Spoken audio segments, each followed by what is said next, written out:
you heard what I said. Nobody else did. It's great. Jake, can you hear me now? Yeah, I can hear you. All right. Sorry for bouncing you around. It's okay. Trying to get my technology here. Okay. Are we live streaming? Yes. Am I sharing screen? Maybe yes. Yes.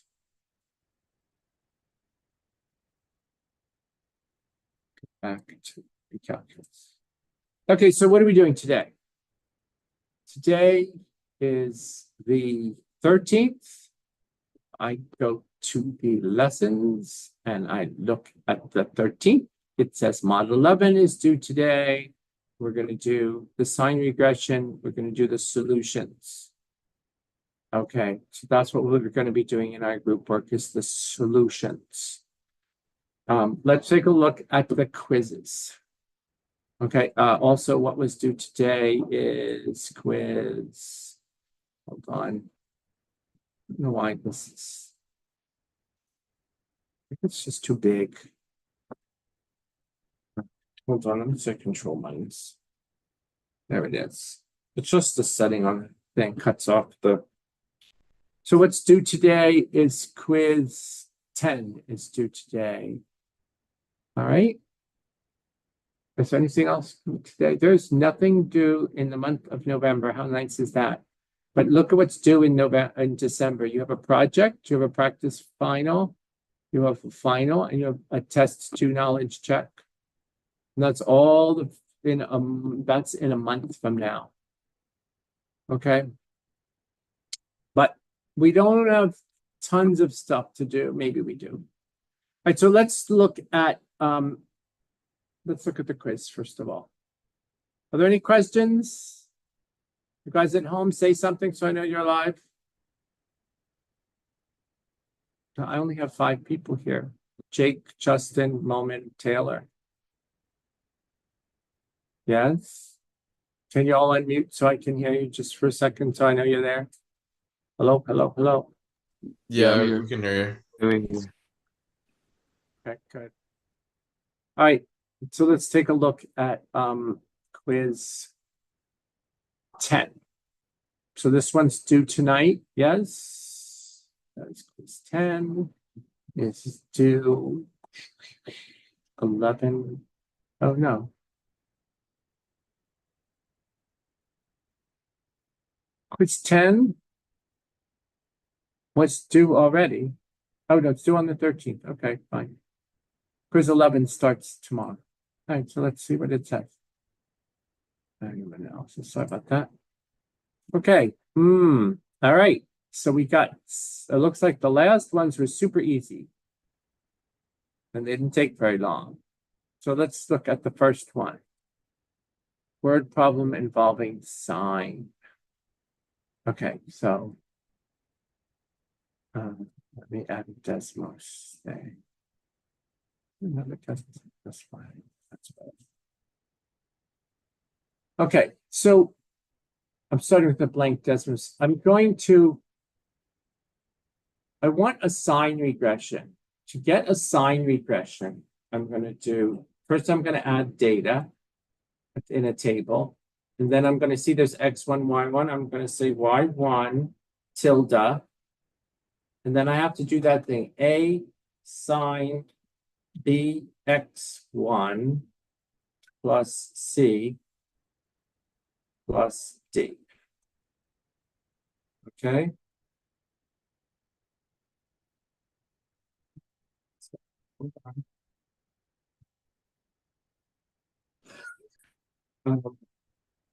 Somebody is trying to get on Zoom and they're not able to. Oh, here we go.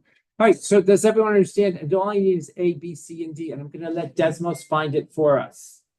But I need to take this data. I need to get this and turn it into data. So it's a buoy floating in the ocean, and it's a simple harmonic motion. It's going up and down, and the period is 5 seconds. So we're going to start at 0. And I'm going to end 5 seconds later. Okay, now I put 4 slots in there because the sine function goes through 4 stages. It starts somewhere, it goes up to the top, then it goes back to the middle, then it goes down to the bottom, and then it goes back to where it started. So it goes up, down, back to where it started. And then it repeats over and over again. So all I need to know is what's exactly half. So if it goes up and down, and then it goes down and up, the middle part is halfway, half of 5. What's half of 5? Anyone? Moment? What's half of 5? 2.5. Right, thank you. Now, for it to go up and down, these things are perfectly symmetrical. What's half of 2.5? James' iPad. What's half of 2.5?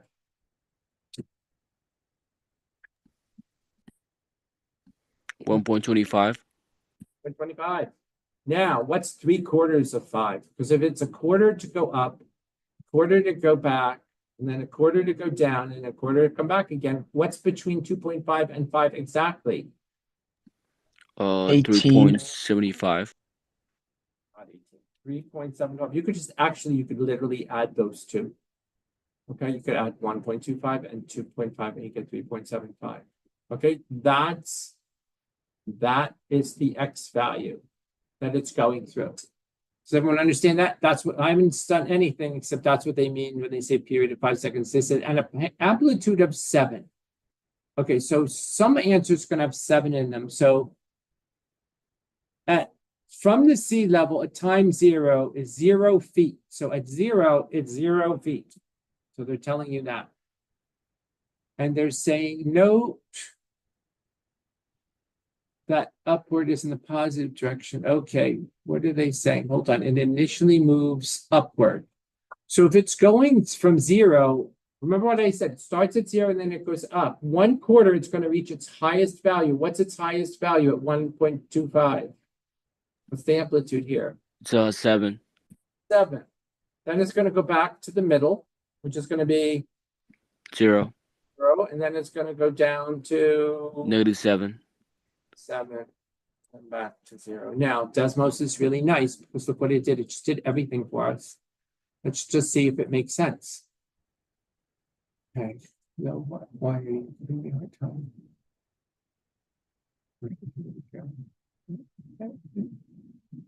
All right, watch this. Do you see how it starts at 0, right? And then it's going up to 7. Then it's going down to back to 0. Then it's going down to -7. And then it's going back up to 0. And you see it's going to repeat that over and over again. Can you all see that? Can you imagine that that's a buoy going up, down, up, like that? That's what you need. And the answers are right there. That's all you need to put into Alex is these answers. So I had to type in y equals A would be 7 sine. Okay, that to figure out what B is. So then it's just BX. Okay.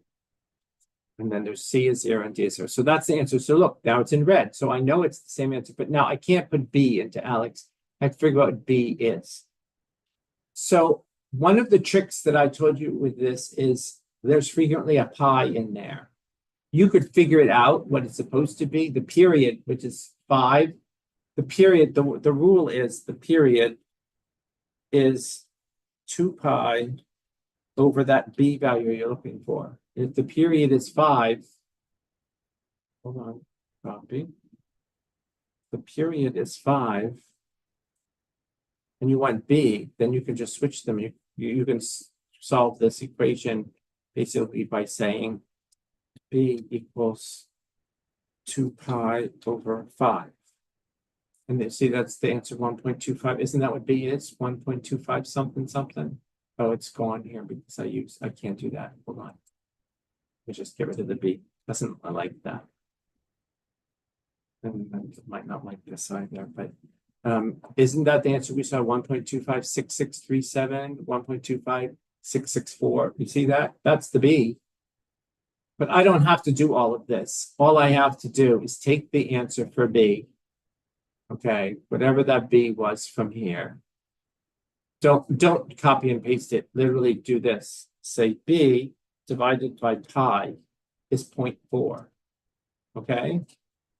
You get that? B divided by pi is 0.4. Equals 0.4. Okay, so then if you just put that up for pi and bring the pi up, you get the answer 1.2566. Okay, that's what B is. So when you do it in Alex, you don't say B, you say 0.4 pi. And then Alex will work. See, now that red is still the same. Okay, by putting in 0.45. So that's what I can put into Alex. Alex might call it something else like 4/10 or 2 pi over 5. That's 2 pi over 5 is the same as 0.4 pi. Okay, but it's still the same answer. Oh, and you have to use a T and not an X. But you'll know that when you try to type an X in, it'll say, meh. Okay, are we good with this? I showed you last time how you could do it all by hand, but honestly, this is a problem I'm probably going to put on a test. Really good chance it'll be on the test. I like it a lot. Okay, so if I were you, I would try to make sure that I knew how to get Alex to do, or Desmos to do this problem. Let's try another one. Okay, so this one, an object moves with a simple motion of a period of 6 and an amplitude is 3. And at time t equals 0, hold on. Its displacement from rest is -3. Okay, so back to this. So at 0, it's -3. Okay, its period is 6. Let me turn the other ones on. Okay, its period is 6. So it goes to 6. And then it repeats again. What's half of 6? Let me get rid of these. B. B. B. What's half of 6 that I can put in the middle? 3. What's half of 3? 5. Add them up, and what do you get? Okay, it started at -3. So it was at the bottom. Then it's going to go to 0. And it's going to go what? It's going to go all the way up to +3. Have an amplitude of 3. That's what it has to do. And then it's going to go back to 0. And then it's go back down to -3 where it started, right? So you see the thing right there? Now I can turn it on. You see the graph starts here, up, up, up, like that. And let's just see. An object moves in simple harmonic motion with a period of 6 seconds. Got it. And an amplitude of 3, certainly looks like it's an amplitude of 3. And at the beginning, when t is 0, it did a displacement of -3. Okay, so that looks like the answer. Let's see what we got. Oh, we got a bunch of numbers here. So I got A is 3. I have B is 1.04. So let me just write that 1.04. And then C is -1.57. D is 0. Okay, so it's not the same. You see, it's a little wobbly because I can't put those numbers in Alex. I need to know exactly what they are. So what is B? So if I just type B, it tells me it's 1.04, right? How do I figure out how many pi's that is? What did I do last time? I divided it by pi and I get, oh, so it's 1/3. So if B over pi is 1/3, then B is what? B is what? Pi over 3 or 1/3 pi. Okay. So it's 1/3 pi. And that's B, right? 1.04, right? Could just check it up there. Maybe not. 1.0472. There it is. All right, so I'm going to take this, copy it, and put it right there. That's what B is. Now, what about C, which is 1.57? What is that? How do we find out what C is?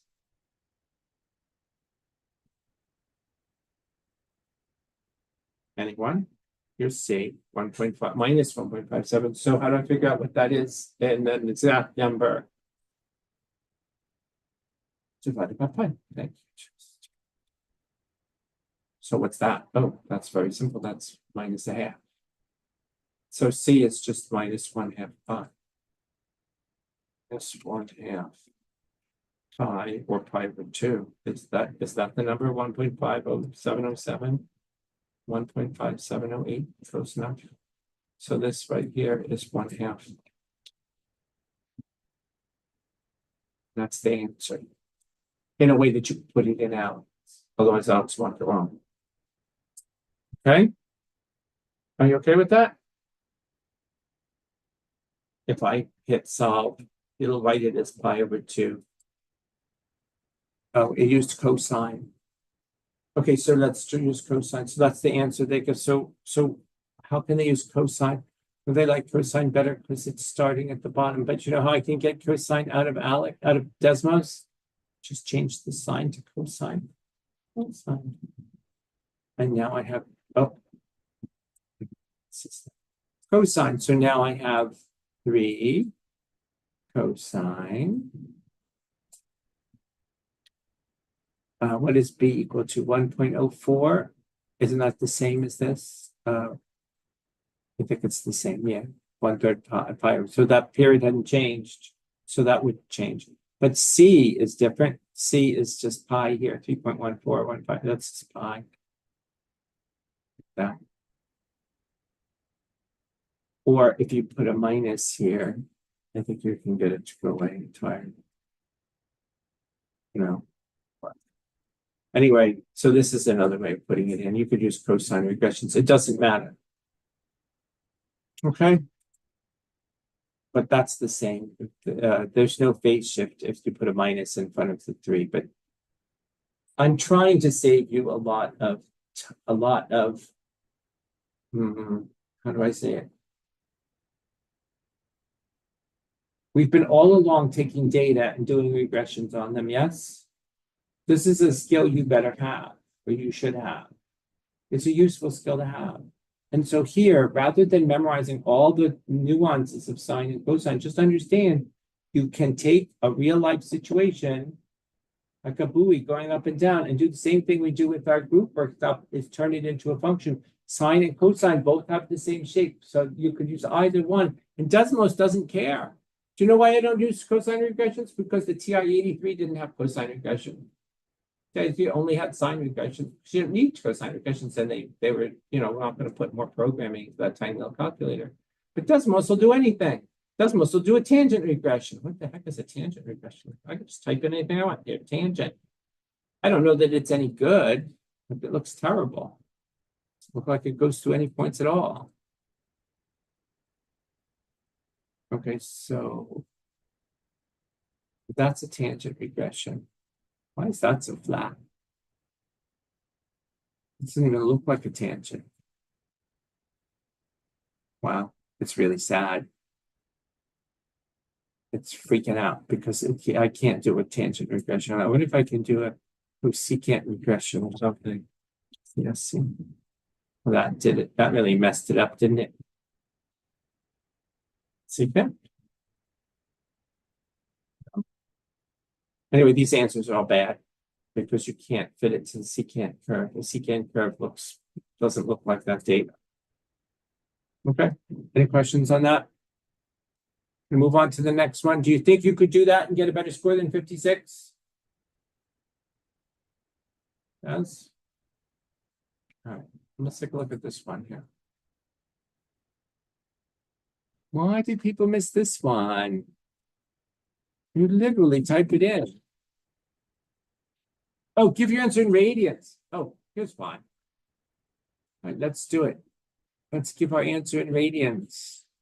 Okay, so you guys sometimes ask me for these sheets, so I'm sorry I threw this away.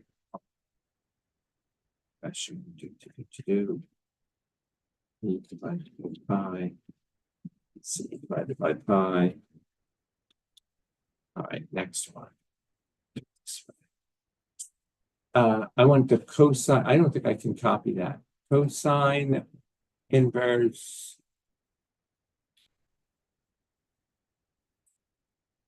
of what is it? -1.78. Okay, so now I have to check something. Am I in radians? I'm in radians. If it's highlighted, it's radians. Okay, so why is, though that answer is undefined? Use your answer to evaluate each expression, give your answer in radians. Round them to the nearest hundred. Okay, I don't know, sine, inverse sine. Of, what is it, 0.63? It's 0.68, an inverse tangent.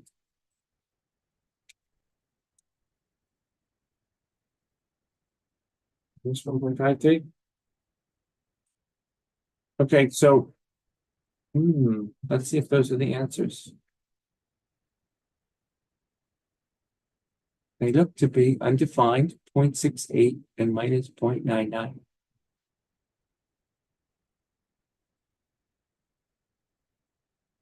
Any questions on this? No, the solve feature is not available to students. Oh, well, I don't care. You can use Desmos. Okay, so why was this one hard? I'm going to call on somebody to find out why they missed it. I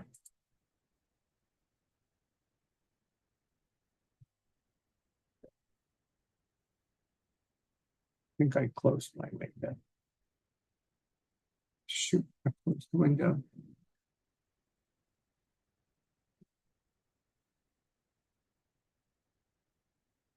All right. This is the question. I can close that.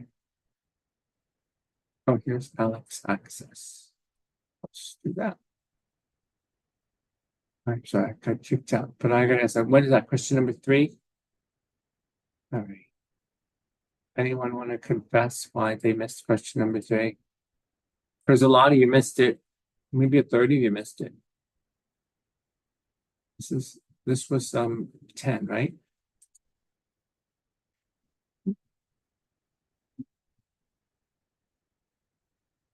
Mike Charles missed some of it. Sebastian missed some of it. Doesn't look like anybody missed it. Just a little bit. David, is David here? David, I'm going to click on your problem and see why you missed it. Why did you miss this? What was going on? Oh, look, you probably rounded the second one, you probably rounded differently, but why did you miss this one?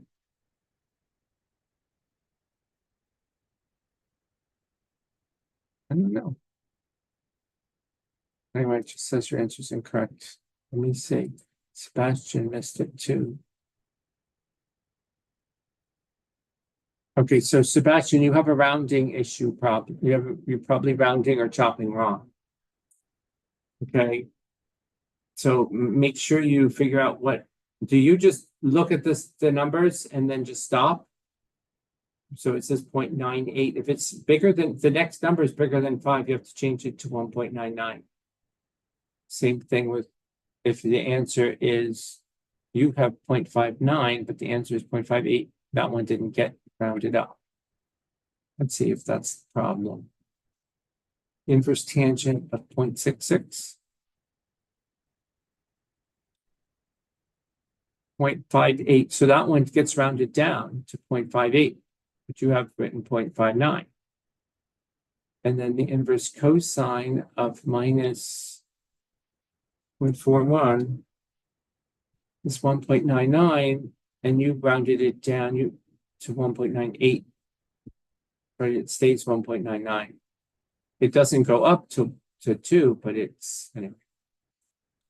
I don't hear anybody at the other end. So I assume that you are going to tell me why you missed this problem. Okay, well, that's the end of that quiz. Okay, are you guys at home there again?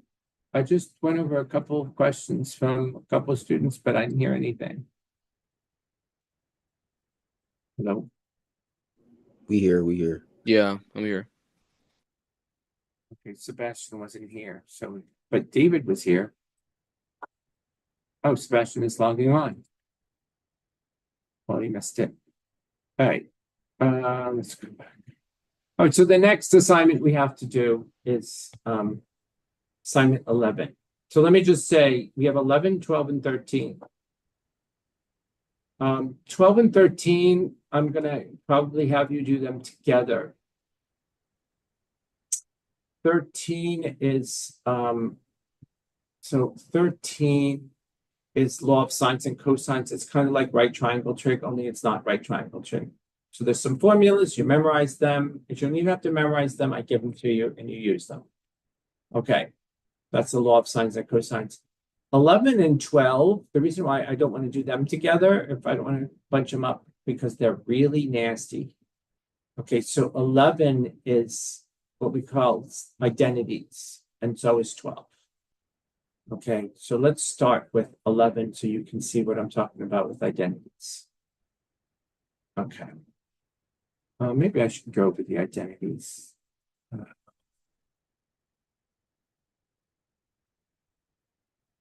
Okay, so, okay, let's try what it's easier.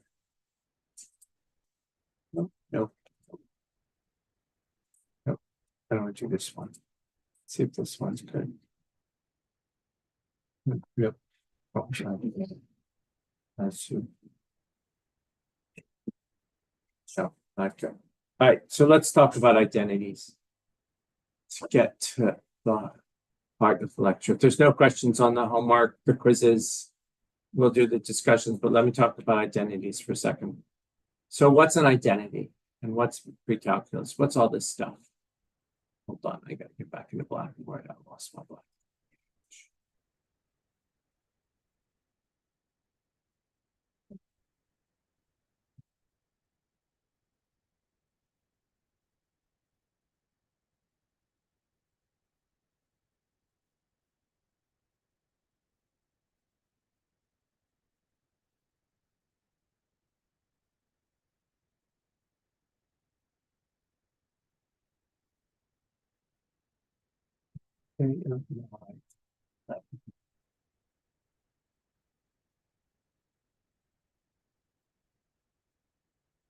Okay, so it's identities and sum and difference formulas. Whoosh. Okay. I'm not going to do any of this. We just did all of that. Did it. Some of this is harder than what we do. Okay. So what is math? Thank you. Math is a language. What is pre-calculus? Study of functions. What are the four ways to represent functions?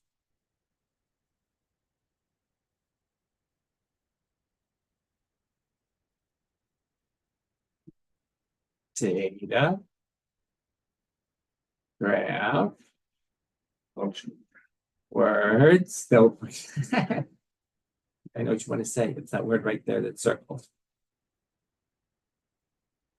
Say the word that's circled. Equation. That's it. Data, graphs, equations, and words. Okay? Those are the way we describe functions. Okay? And we've done a lot of functions before. So far we had whatever properties of those functions, and we did all that stuff. Okay. So now we have new functions that we've just come with, these trig functions. Okay. And the thing about equations are, this is the slide here, says A equals B. When you say two things are equal, what are the three possibilities? There's three possibilities. If I say two things are equal, like my salary equals your salary, what are the three possibilities? They're the same. They're different. They're the same. They're different. They're different. If they're the same all the time, in other words, if I say your salary and your salary is always equal to your salary, right? That's what we call an identity. When two things are always equal, it's an identity. And it's true, you can never have a salary that's different from your salary. But you can have a salary that's different from my salary sometimes. If it's sometimes, it's what's called a condition. There may be a time when our salaries are equal. When is that? Is it next year when I retire? And my salary is the same as your salary? Or maybe it's now. Maybe you make a lot of money now. I don't make that much money. If you already make too much money for me. Don't know. But if it's false always, it's a contradiction. So you can't be, you can't be both 25 and 55 at the same time. That would be a contradiction. You can't have an equation that says 25 equals 55 because that would be wrong. So if you solve an equation, you end up with 0 equals 1, then that's a contradiction. It means the equation was wrong always. There's nothing. If you use regular, add both things besides both equation. You try to solve an equation, you get 0 equals 1. The equation was wrong to start with. If you end up getting like x equals 1, well, that's a condition. It's only true when x is equal to 1. You have this equation, it's only true once in a while for specific values of x. But there's also a possibility that it's true always. That's an identity. Okay, an identity here is 1 equals 2 minus 1. Isn't 1 always equal to 2 minus 1? Sure. Okay, so we don't have to done all these graphs and stuff, but some identities that we have right now is SOHCAHTOA. Remember SOHCAHTOA was right triangle trick, sine equals opposite of hypotenuse. Remember that? Okay. So now if we have a triangle here, okay, yeah, sine equals opposite. So what if we have, this is just if the circle's a bigger radius, but it comes from sine and cosine and tangent all come from that unit circle, right? And the equation of the unit circle, this is not helping me. The equation of the unit circle is this, x squared plus y squared equals 1. And I told you that the x coordinate could be written as the cosine. So the cosine squared of t plus the sine squared. Oops, a lot of stuff here.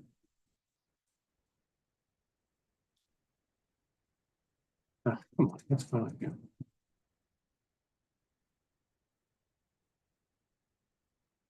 But that's equal to 1.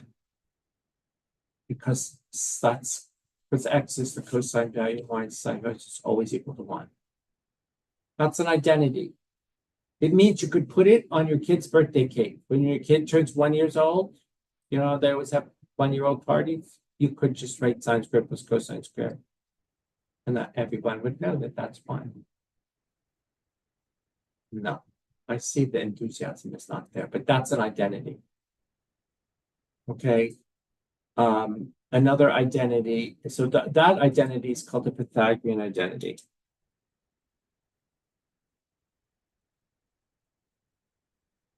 Okay. And there's more of them. But let me get to the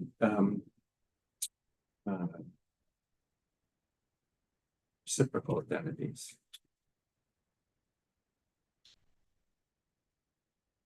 If you remember, I told you that sine, you couldn't write sine to the -1, that meant inverse. Remember that? So that's a graph of something, but if I want 1 over sine, 1 over sine of x, I would write it as what? That was the cosecant of x. Okay, 1 over sine and cosecant of x give you the same graph. Okay, take a look. There's the red one, there's the green one. Red, green, they're the same. Okay, they're identities, they're true always. You can take every cosecant and turn it into 1 over sine. It's a reciprocal identity because the reciprocal of 1 over because the reciprocal of 1 over cosecant, 1 over cosecant x is the same as sine. Okay, so you see those, let me turn these off. So 1 over cosecant is the same as sine. Same thing. Okay, so those are reciprocal like this. There's one other thing. There's something called quotient identities. Okay, and that is because the tangent If you remember at one point I told you tangent was the y value over the x value. Well, the y value is the sine of x, and the x value is the cosine of x. So tangent is always sine over cosine. So tangent of t is sine of t over cosine of t, like that. So I can always replace tangent with sine over cosine. Okay? I could also replace tangent with 1 over cotangent. Okay, but that one's a reciprocal. So that is reciprocal identity goes up here with the reciprocal identities. Okay, so now what are we going to do with these identities? We're going to take, I'll just start with the first one. Okay, we're going to take something that's messy. So pre-calculus is a study of functions. We have these functions. That is some ugly function, 1 plus tangent squared times cosine squared. So we're going to use some of the identities to make that simpler.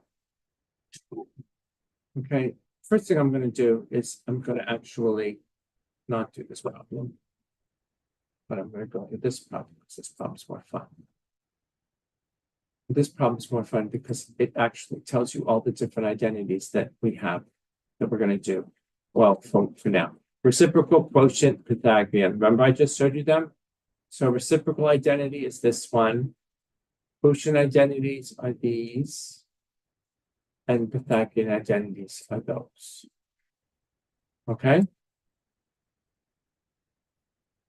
I'm going to take these identities. Really?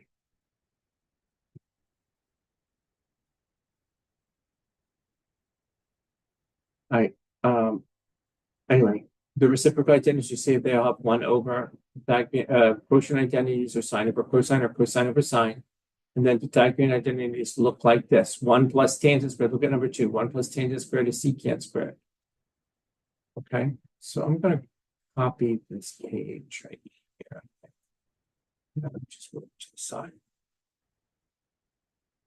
So now let's go back to this one here. And keep that one open. No, I guess not. I guess not. Anyway, I just changed problems on me. So now I have to do some things. So the first thing I'm going to do is copy this. I think I can copy this down and put it. Hey, nothing is working for me today. I'm not happy.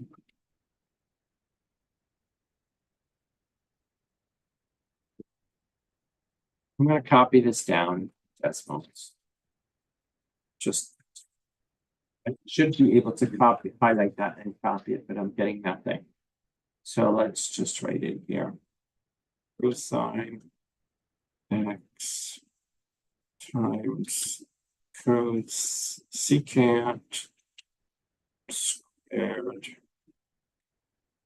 x minus cosine x times tangent squared. Got it. So we need to simplify this. Oh. Use parentheses on the argument of cosine. So I have to put these in parentheses. Okay, fine. Oh, I see, because it's times. It doesn't know whether I'm timesing the rest. Okay, there we go. Oh, look. So if I look at this, what does it look like to you, by the way? What does that graph look like to you? Anything? What does that graph look like? It's going up and down. It looks like we just did this at the beginning, like the buoy, right? It's a sine or a cosine, right? It looks like one of them, but let's just take this. So here's how we do it in identity.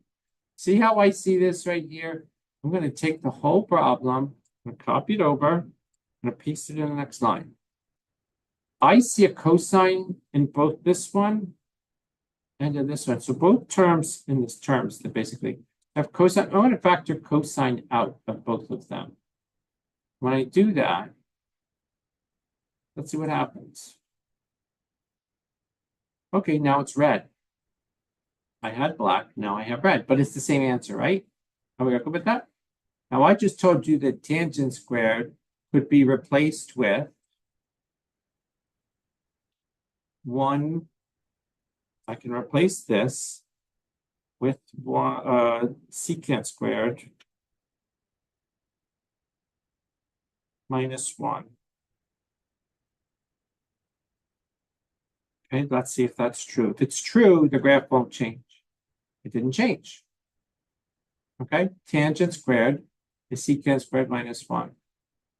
Okay, now I'm going to get rid of those parentheses. I'm going to get rid of these parentheses because I don't need them. Oh, I do need them because that's going to be plus 1. Okay, still haven't changed anything, right? What is secant squared minus secant squared? Anyone? What is that? Those are the exact same things. What's an apple minus an apple?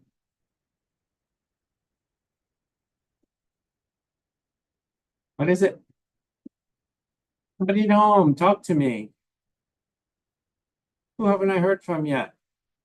Sebastian, what is secant squared minus secant squared? It's not an identity. Don't overthink it. What's an apple minus an apple? What's 1 minus 1? 0. It's 0. Are you guys even awake at home? Hello? Hello? It's 1. So it's 0 plus 1. That whole thing turns out to be 1. So the answer is just cosine of x. Okay? That's why it's cosine x. So I could have done all of this using these identities to get to the same answer that I got by just looking at the beginning and saying, oh, that looks like cosine x. And I just type in cosine x and I would have gotten the answer. Let's try another one. But I just want you to know that all of these are identities. They're all equal to each other. So you can have this ugly, messy thing, and you're going to replace it with just cosine x. So there's a reason for doing identities. It makes life a little simpler. Let's try another one. Okay, so this one is sine. Okay, sine of x. I got the Desmos thing. I can't see it. Type it in here. So let me turn them off.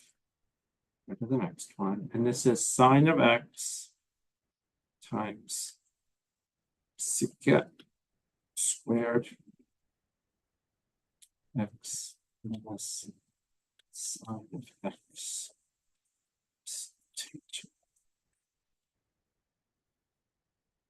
Okay. And it's going to tell you to put something in parentheses with these guys because it doesn't know where that stuff ends. Okay. What does that graph look like to you? Anyone?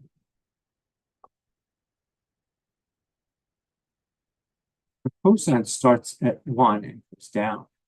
This is cosine. Is that cosine? Is it cosine? No. What could it be? What about sine of x? Sine of x? Sure is. Okay. So let's go back here. Alex. Just put in sine of x.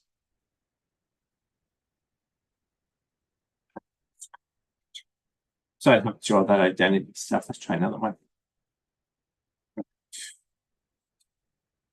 Cosine squared. Okay, so this one's a little harder. Cosine squared.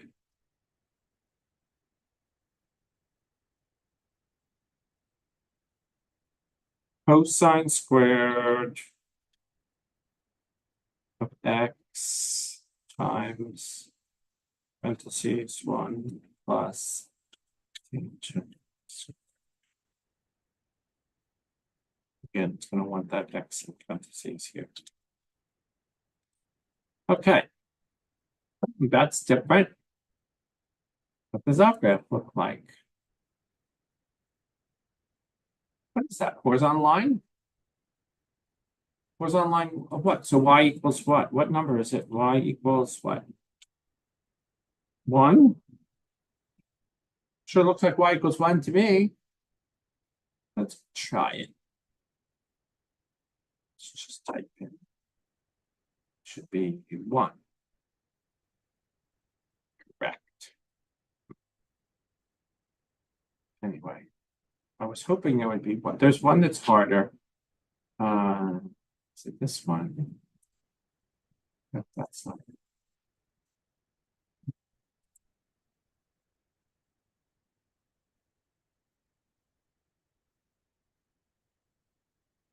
So, oh, here it is. This is the one I want. This is one that you can't just look at and see what it is. You actually have to do some stuff. So let me copy it over. The answer is already there. I already know what the answer is, but it's cosine squared x minus cosine squared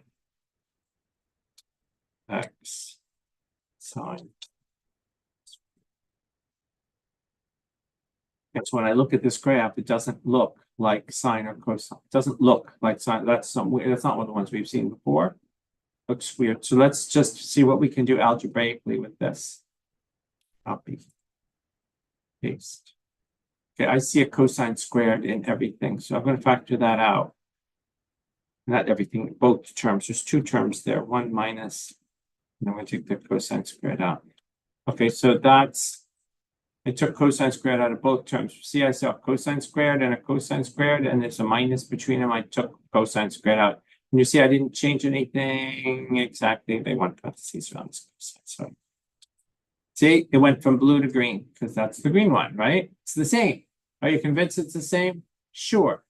Remember I told you your birthday cake? You could say, if you had a birthday cake and it was the number 1, you could say sine squared plus cosine squared. So I'm just going to do it this way.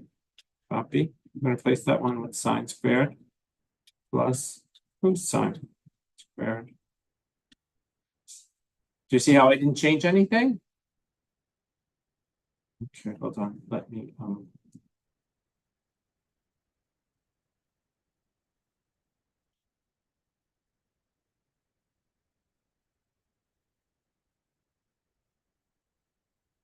So I just wanted another line. Okay, still the same. Can I fix this at all? Somebody from home is going to answer me, or I'm just going to stop working. I am going to stop working. So, who's awake that's going to answer one of my questions? Christopher, Dennis, Jake, anybody? First come, first serve. Should I take attendance now and ask if anybody's there? And if they don't answer, I mark them as absent. All right, guys, I love this remote thing, but you're not saying anything to me. Is it cosine squared? It is, but why is that? And it's not cosine squared. It's cosine squared in the parentheses. I have a sine squared minus a sine squared. So what's sine squared minus sine squared? What's an apple minus an apple? 0. I'll take those away.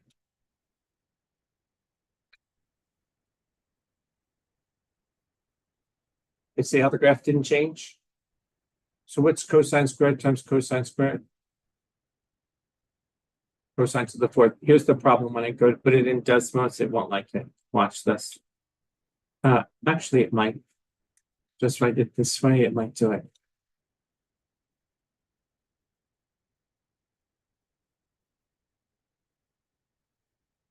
Raised to the 4th. See, that's the answer. But if I try to put it with the 4 in the inside, I think it doesn't like that. If I try to put the 4 in here,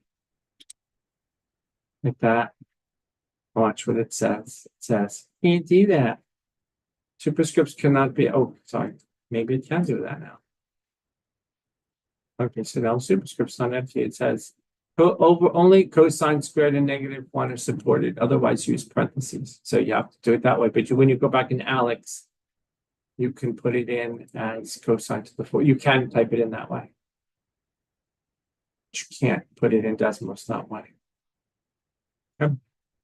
We're done with this. Does everyone understand These are kind of hard, except you just type them in and look at the graph. Sometimes it's 1, sometimes it's -1, sometimes it's sine, cosine, or tangent, but you can look at the graph and you can just guess. You can just then guess. This one you couldn't guess at because you've not seen cosine to the 4th power, so or sine to the 4th, but you could even guess at those two. Maybe it's to the 3rd power. Guess a little bit, and you'll be fine. Okay. All right. Let's go back here.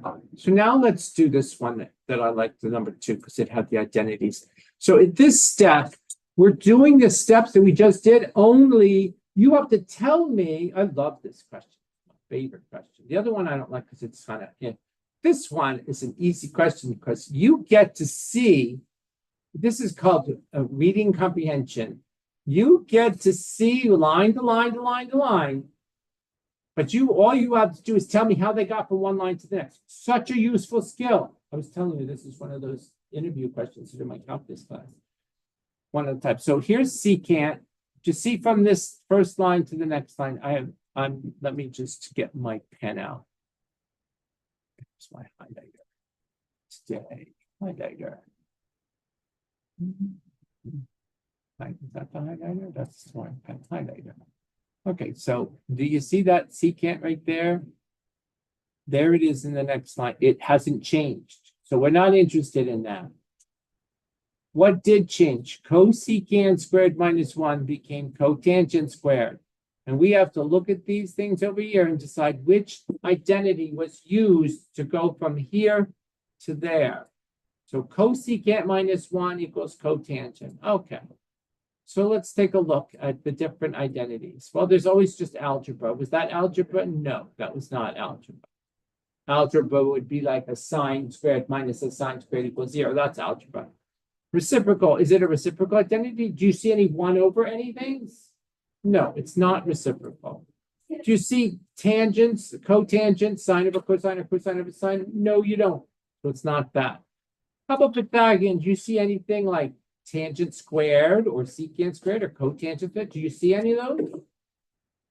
Yes or no? Do you see any squares over there? Isn't that cosecant squared minus 1? Isn't that this? Look at number 3. Do you see line 3 in the Pythagorean identity?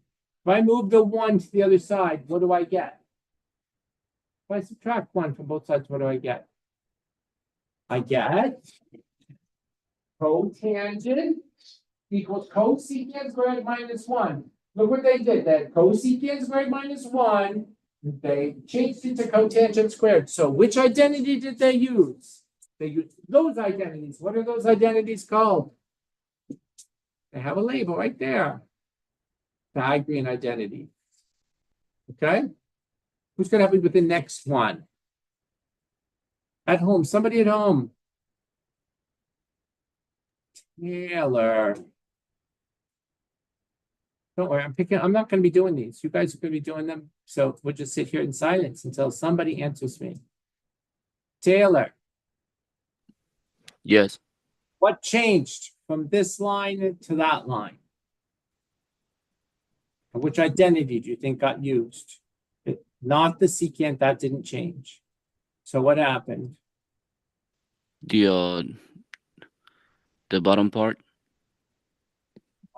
Cotangent became cosine over sine. Which of these identities do you think? So I'll walk through them. Do you see a 1 over? Is there a 1 over anything? It's not reciprocal. Is there something that says are there tangents and sines and cosines? Or cotangent? Yeah, I think it's that one. Definitely. There's a cotangent became cosine over sine. They're squared, but it's this. So that's the identity. Thank you. Thank you. Who was helping me? Taylor? Yeah. Taylor. Okay. Who's going to help me with the next one? No, Taylor's good. Next. I'm waiting. Because I would like the next person to be Sebastian, who helps me. Sebastian, can you help me with this problem? Okay, now the secant did change. The other things didn't, but the secant changes. Everyone see that? This is their placing. So which identity got used, Sebastian? Talk to me.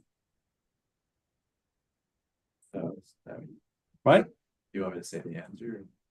Tell me which one. I'll go through them if you want. Uh, Which one? Reciprocal, it's this one?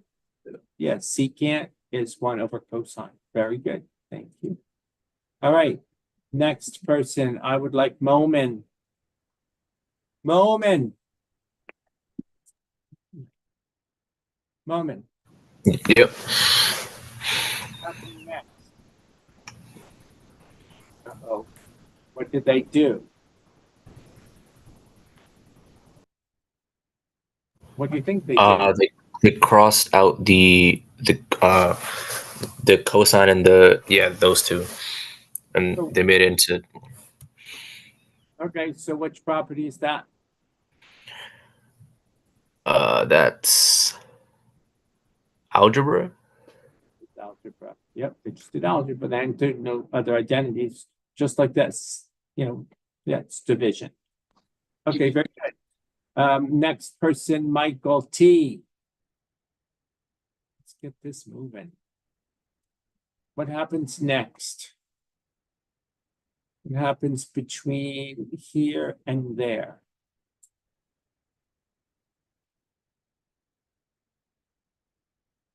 Come on, Michael T. Or Michael C. Either one.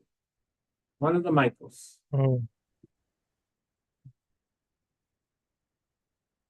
Hello? What happened? The cosine didn't change. That's the same. The C can't change. No, the sign.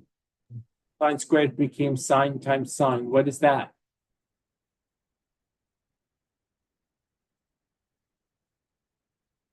What is it when you take sine squared and make it sine times sine? Okay. Here's your choices. Is it algebra, reciprocal, quotient, Pythagorean? Algebra, if I click on it, it doesn't say anything. Reciprocal, do you say any reciprocals? Well, you got 1 over sine, but that isn't because 1 over sine is equal to cosecant. There's no cosecant, so it's not reciprocal. How about quotient? There's no tangents or cotangents. You need one of those. It's not that. How about Pythagorean? Well, there are squareds, but you're not taking sine squared and turning it into there's nothing about, there should be a cosine squared with it, and there isn't. It's not Pythagorean, so it's none of those. So which one is it? Algebra. That's just algebra. Thank you. All right, next one. Let's try Justin. Justin, talk to me. What happened in the next line? The 1 over sine stays, but cosine over sine became what?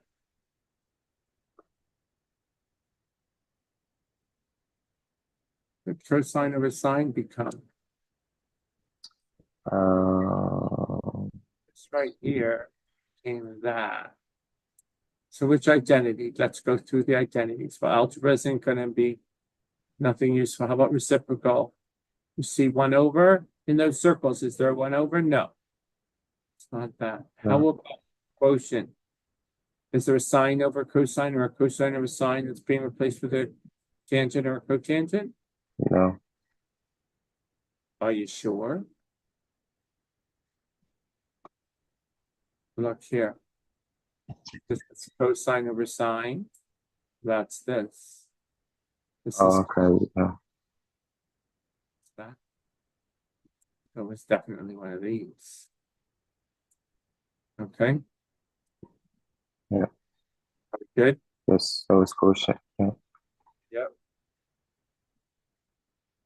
Okay. You want to help me with the last one? In the last one, what happened? 1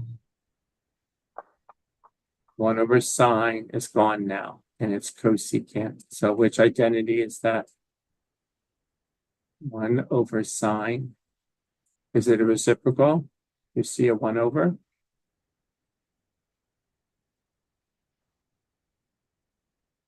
Yes. You see number 4, line 4, it has a 1 over sign, it's equal to cosecant. Yeah. They did, so that's what it is.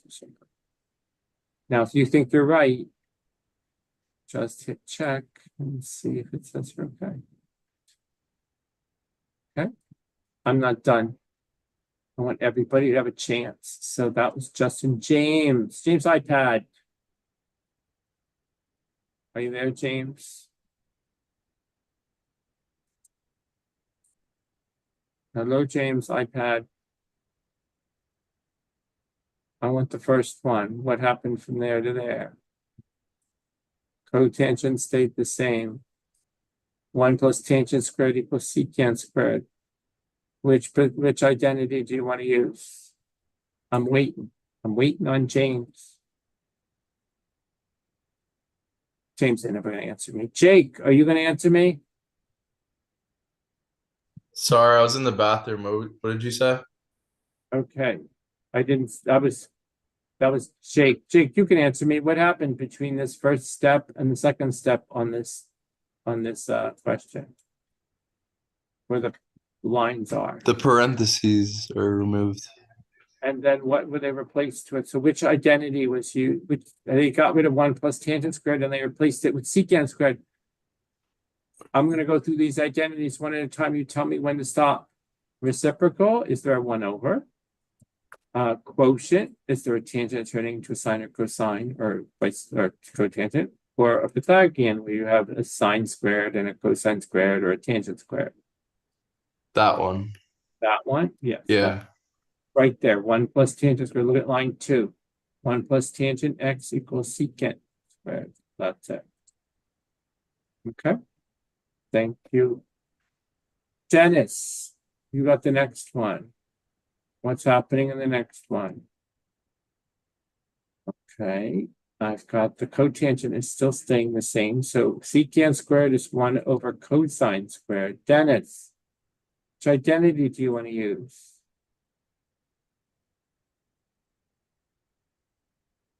Do you want reciprocal? Is there a 1 over? Is there 1 over sine, 1 over cosine? Is there? Are you there? Hello?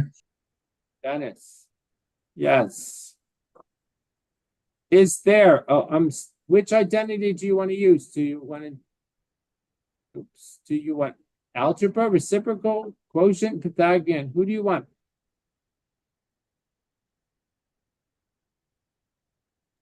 Quotient? Quotient? Okay, so let's look at quotient. Quotient says you're going to take a tangent and turn it into sine over cosine, or cotangent turn it over cosine sine. Is that what's happening in this step? Let me just clear this off so you can see which step I'm talking about. I'm talking about this step from here to here. What happened there? There's not even a secant in this identity anywhere. It's not this one. This is just for tangent and cotangent and sines and cosines. So it can't be that one. What about the other ones? Pythagorean? Well, there are secants and cosecants and they're squared. But what about the reciprocals? I see secants and cosecants there. I see secant is equal to what in the Pythagorean? It's 1 over cosine. Is that what happened here? Yeah. Yep, then that's the identity. Reciprocal identity. Okay. David. What's Yes, next? Professor. What happened next? Is algebra, Professor? Where? The third one, right? I'm talking this one, right? Where it says rule. What happened? Well, I Is see algebra? these are the same, so it's not those. Uh-huh. But this isn't the same. Cotangent is what?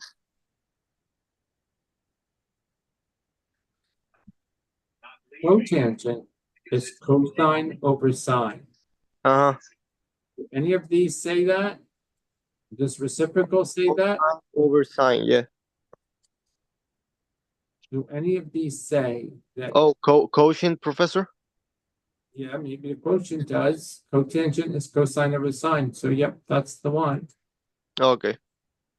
This one's reciprocal. This one's quotient. Okay, next one, Christopher.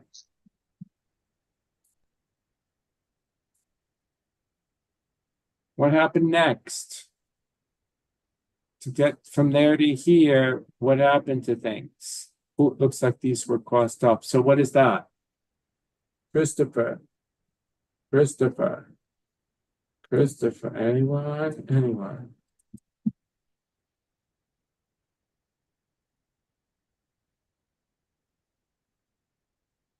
You're unmuted, but I don't hear you.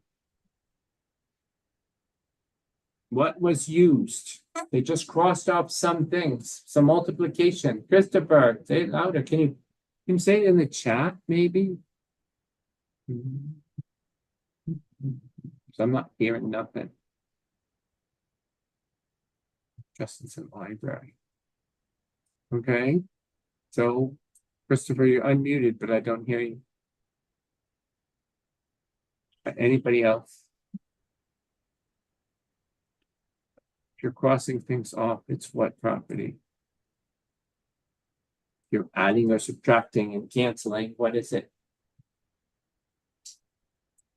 Oh, thank you. And then the last one is a reciprocal.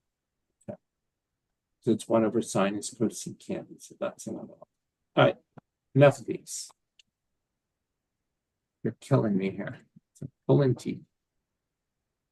These do not get easier. You're going to go home. If you are not paying attention to this, I promise you right now, you're going to go home and you'll be like, what the hell was that? You're not going to know what you're doing.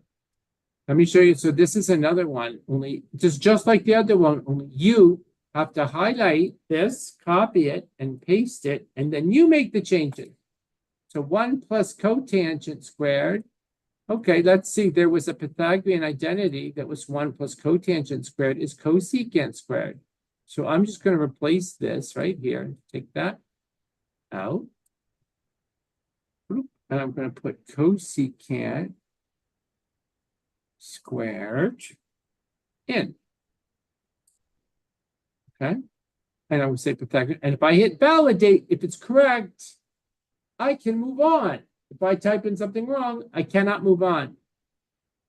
All right. Now, so the first thing I do is anything's complicated like that, 1 plus whatever, I want to reduce it. The next thing is I don't like cosecant. I don't like it. I don't like sines and cosines.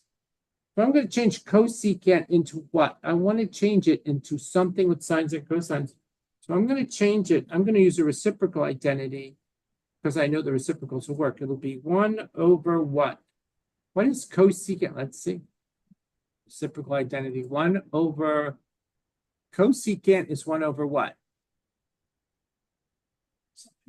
Over sine. So I'll just put a 1 up. So cosecant squared is 1 over sine squared. So I'll just put that in there. Sine squared.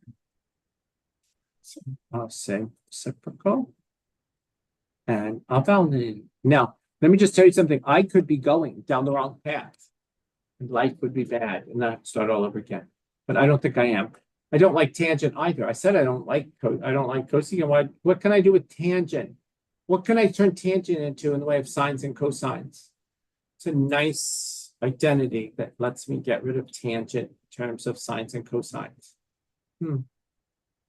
Well, not reciprocal, because that's going to give me, reciprocal is going to give me 1 over cotangent or something. I don't want that.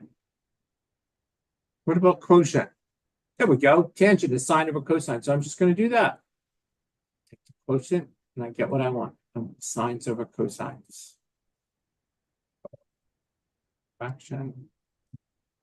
Cosine x. And I want sine x here.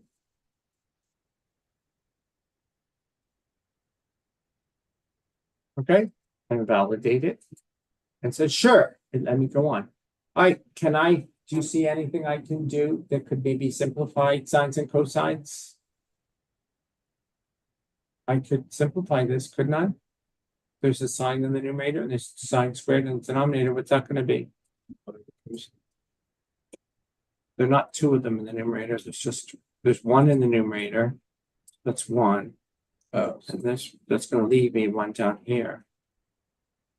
So what did I use? I just used algebra, right? Okay, but I could keep going with algebra because I'm going to do another algebra. I'm going to get rid of those parentheses, right? And multiply them together. That's just algebra also. I'm going to get 1 over sine times cosine. Okay. Yes. on tests where you need to keep it separate or keep it together? What?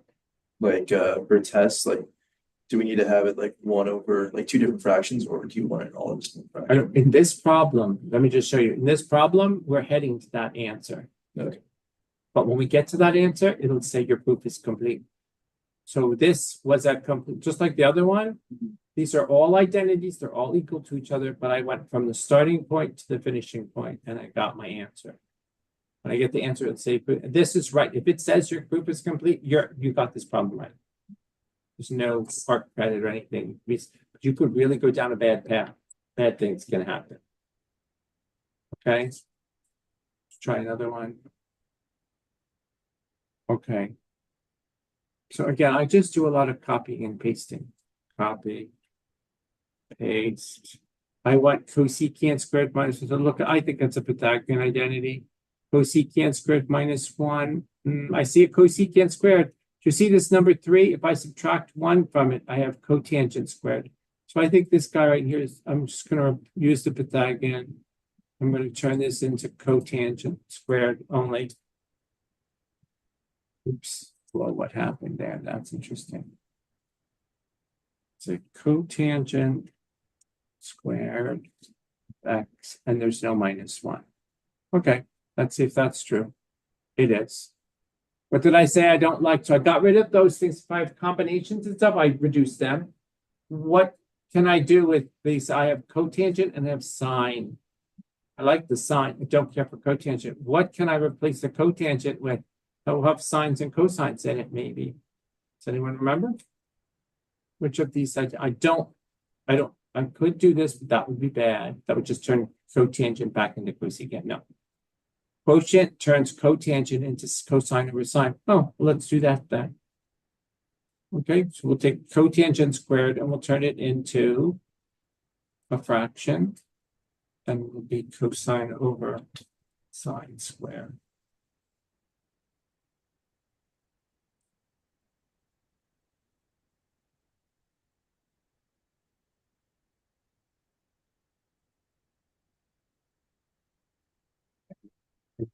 Let me do it the easy way. Because sometimes it's easier just to check.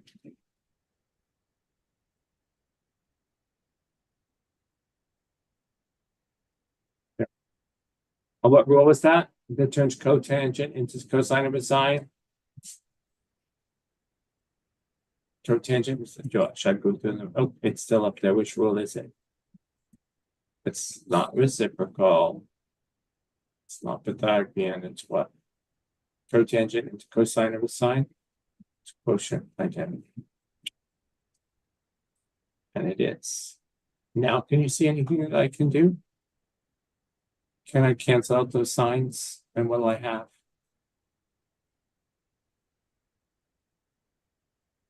I can just cancel this one.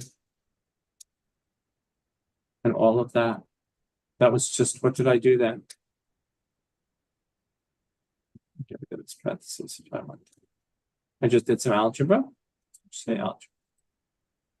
Okay. Now I got to look at my answer. I see cosine squared and I see cosecant. Do I have anything? I have a cosine squared, right?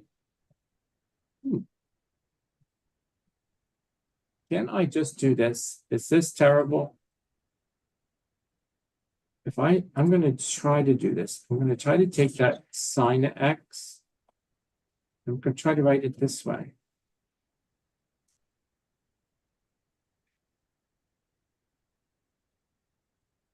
Does everyone see that? That's algebra still. I'm sure, let me just code algebra. It's algebra. It's fine. What's 1 over sine? What am I trying to get? I have the cosine squared. I'm trying to get, can I just say that? Isn't that the answer then? Isn't it just? What's 1 over sine? What it says at the top. What's 1 over sine? Cosecant. Oh, okay. Which identity is that? What makes 1 over sine cosecant? Which one? I'm not gonna tell you. You tell me. Which identity? Is it Pythagorean with its squares? Do you see any squares? No, it's not Pythagorean.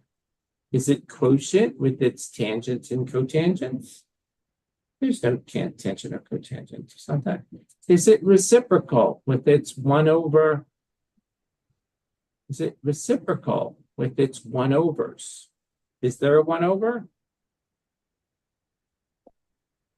Okay, I'm pausing because there is a 1 over. Which one is it? 1, 2, 3, 4, 5, 6. 1 over what? 4. 1 over sine is cosecant. So that's it. That's it. And now my proof is done. Okay. These can be dangerous, but let me tell you something. They get more and more dangerous.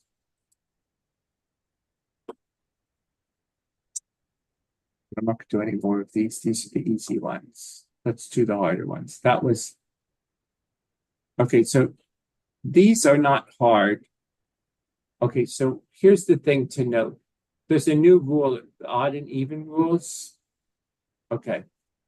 So odd and even rules only have to do with one thing. If there's a negative sign inside the parentheses, if it's a sign of parentheses and there's a negative in there, there's two possibilities. Either that negative sign comes out or it goes away. Okay. The term odd and even comes from this. Let me just show you something. Do you know if you take -2 and it's in parentheses and you raise it to an even power, what do you get? You get 4, right? Are you all good with that? If you take it and raise it to the 3rd power, you're going to get what? You're going to get -8. Do you see what happened to the minus sign when it was even? It was an even function. The negative sign just went away. Poof. Okay, you get the same answer whether there's a negative there or not. So you just throw it away. But when you have an odd number in there, it's as if that negative sign was lovingly taken out. It said, okay, the negative sign stays. You all see that? So an odd number, the negative number stays. The even number, it doesn't. So odd functions in trig world are the same way. Do you see the sign with the negative in it? It lovingly takes the negative out. And says, here you go. And you see now there's no longer minus inside, it's now outside. Do you see tangent? Tangent takes the minus and outside. Do you see secant? What does secant do? It throws the negative away. Okay? Cosine throws the negative away. But all the rest of them, so it's basically secant and cosine are the only ones that throw the minus sign away. Everyone else just takes them out. So cosine and secant are considered even functions. So the first thing you do in these odd and even problems is take care of the minus sign. That's the first thing you do. So you take this, you copy it, you paste it. And you say odd and even. And then you have to decide, what does cosine do to that minus sign? What did I say cosine did to the minus sign? Throws it away. Okay? So look, I take it out and it's gone. And that's fine. What about secant? What did I say secant did to the minus sign? So remember, secant is 1 over cosine. Cosine throws it away. Secant throws it away also. Just throw them away. Poof, done. And then validate it. And it's true. Now I don't have any more minus signs. That's it. So for this problem, you just take care of this minus signs right away. There's nothing else to do. So all those minuses in there, don't try any other identities until they're gone. Okay, now this problem is still really hard. You know why it's really hard?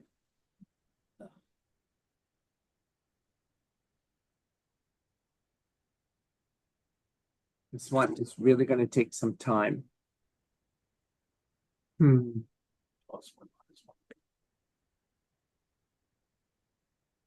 No, those aren't squared, so it's not going to help. This one's awful. You know what I do when I don't know? I get rid of anything that isn't a sine or a cosine. Secant, I can replace that with what? It's not squared, so I can't use the Pythagorean identity, and it's not a tangent or anything. It's not in those, so I can really only replace secant with 1 over cosine x. Okay, that's all I can do. And say, gosh, I hope that helps. And what rule is that? That's a reciprocal identity. Okay, that's fine. Can I multiply everything by cosine? I'm going to multiply everything by cosine. Okay, all right, this is not looking so bad. So I'm going to multiply top and bottom. I'm going to write it in here, but I'm going to fix it. I'm going to multiply by fraction. That fraction is cosine x over cosine x. Do you understand? I'm multiplying by 1. So in the top, I'm just going to put a fraction. I'm going to put it this way, right? Cosine x times 1 minus cosine x, like that. Okay, what am I going to get in the bottom? Now, when I multiply cosine times 1 over cosine, it becomes what? Well, you wouldn't multiply. I'm going to multiply it by both, and it's just going to become 1. Minus 1 times cosine is cosine. Okay, so that's what I did. And you know why I multiplied top and bottom by cosine? If you remember your algebra, I had a fraction, it's a complex fraction. So I looked at all the denominators, I saw cosine in the denominator, and that's what I multiplied by. Okay, validate it. Uh-oh, please select the rule. It's just algebra. Right? Uh-oh. No. All right, fine. Do you see anything now that can cancel out? You see I have 1 minus cosine, the whole thing times cosine, and then I have 1 minus cosine in the denominator. Do you see that? So what am I left with? When I do algebra, and that's what I'm going to do next, algebra, what am I going to be left with? Look, let me just copy and paste it so you can see it. I'm going to take this in the numerator, and I'm going to take it in the denominator, and I'm going to get rid of them. I cancel out. I cancel that out. There's a 1. So what's left over? Just cosine. Just cosine. So I don't need divided by 1. That doesn't change nothing. That's a 1, 2. So let's just validate it. And my proof is done. So that was really scary. I didn't know where to go, but I knew to get rid of secant. Then I have a complex fraction. And then I got a common denominator. I did that common denominator. I just multiplied top and bottom by that complex fraction stuff. So you might have something as bad as that. You might. Okay. Sum and difference identities. So now there's a new set of identities. Okay, these identities. Oh, let's not do this one yet. Let's do this one. So there's a new set of sum identities. So there's a new set of, after odd and even, there's 2 more sum and difference identities. These are the sum and difference identities. Okay. And what they mean is you have the sine of 2 things being added together, or the cosine of 2 things being added together, or there's some difference. They're inside the parentheses. Okay, so these are things inside the parentheses. It's not like sine plus cosine on the outside, it's sine of a plus b on the inside, or u plus v. Okay, so here's what we do when we have those sorts of identities. Okay, these are both sine. If I look at sine, if I'm adding the sine of u plus v, okay, Let me just give it a shot here. So the sine of u plus v is sine u cosine v plus cosine u sine v. So I'm going to take this right here. I'm going to copy it over here. And if I have the sine of u plus, so it's going to be the sine of one of them, cosine of the other. I think it's plus sine of x and cosine of pi over 6. Oops, this way.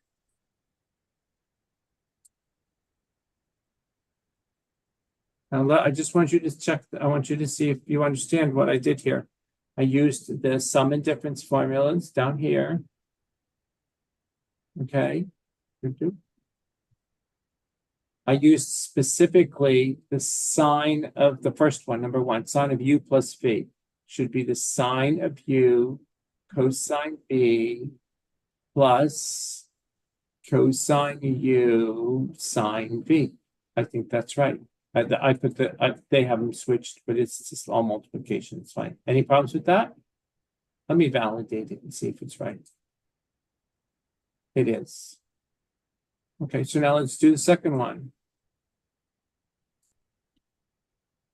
That's the sine of u minus v. So we're going to use the sum and difference formula, but we're going to use the one with the minus in it. The minus one, it's the sine of u cosine v minus the cosine u sine v. Yeah, these are terrible. All right, so it's the sine of u cosine v, cosine of the other one. And then there's a minus the sine of the x cosine of pi over 6. Let's just do this right. See if that's right. Oh, I have to do something different. Is that right? And it is. Okay, now there's something else in here called evaluation. Okay, evaluation just means you can tell me what the sine of pi over 6 is. Does anyone know what the sine of pi over 6 is? Let's go to Desmos and type in the sine pi over 6. It's a half. So I'm going to go in here, I'm going to replace all of those sines of pi over 6s with a half. Okay, a half.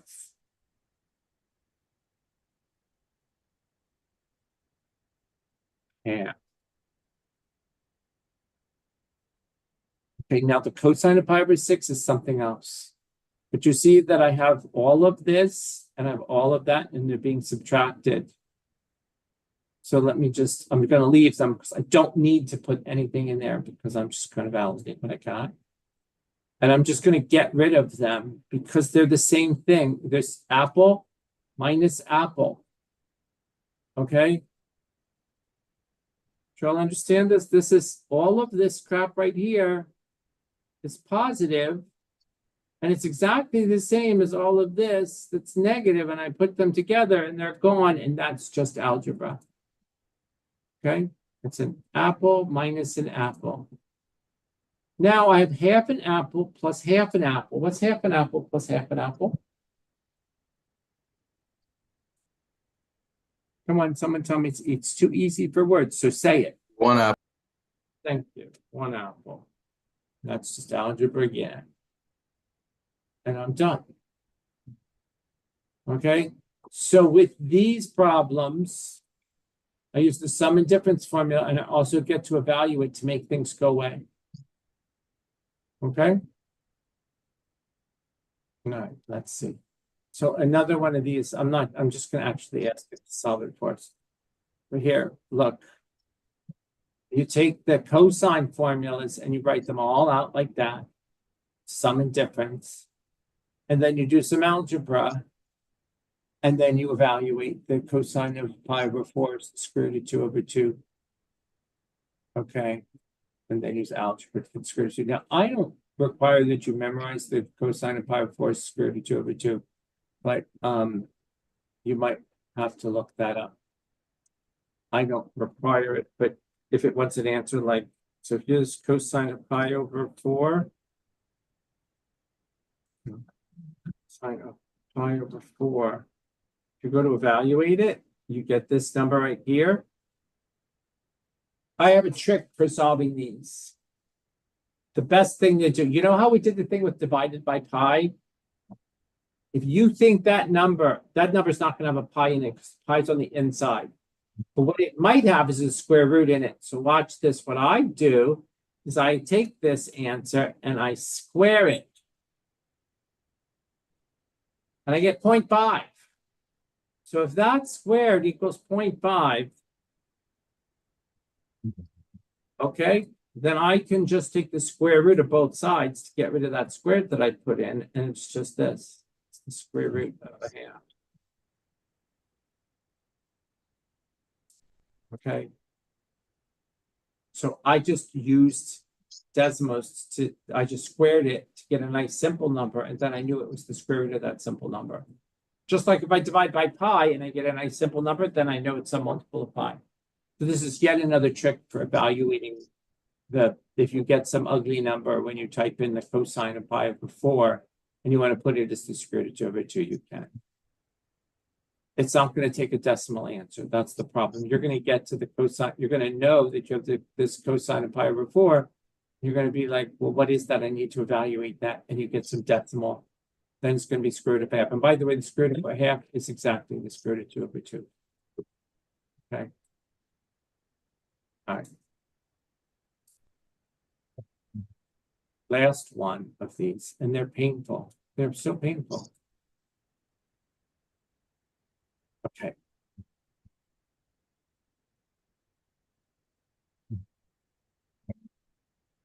So these are perhaps the most painful of them all. So let me go back to here and copy down that. I want to get the sum and difference formulas for you. Okay. Hold on. I think the picture of it, so I have it here. Okay, so I'm gonna put this over here. And I'm going to go back to the problems that we had here. This one. Okay, so how do I do these problems? They're asking you for the cosine of alpha minus beta. Okay, so I'm going to write them in Desmos, so I'm going to put them in right here.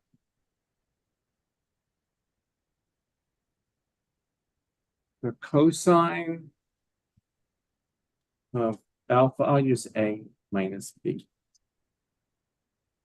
Okay, that's what they're looking for. And I know from this identity that we have over here, the cosine of A minus B is cosine A cosine B equals cosine A cosine B minus sine A sine B. Okay, I got that from that formula sheet right there. Now I don't need it anymore. Now I'm just going to work with this. Oh, maybe I'm not going to work with this. Hold on. Yes, I am. So they're telling us some stuff. They're telling us the cosine of A is, so let me just say, I got that formula. Okay, they're telling us that the cosine of A is going to be 12 over 13.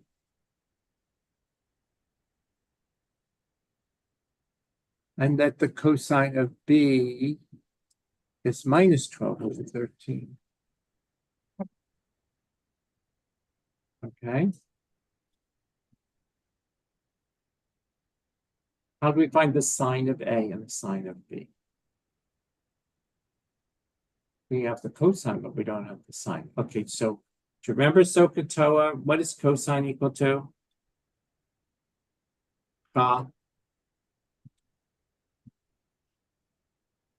What is cosine equal to?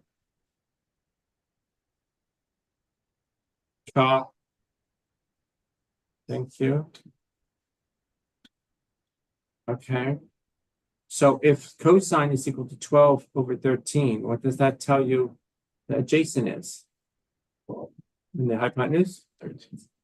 Okay, so what do we need? So if this is the cosine of A, we need the opposite. So we get, so I'll just write that down, 12 squared plus something squared equals 13 squared. Okay, what would that answer be? Looks like it's 5.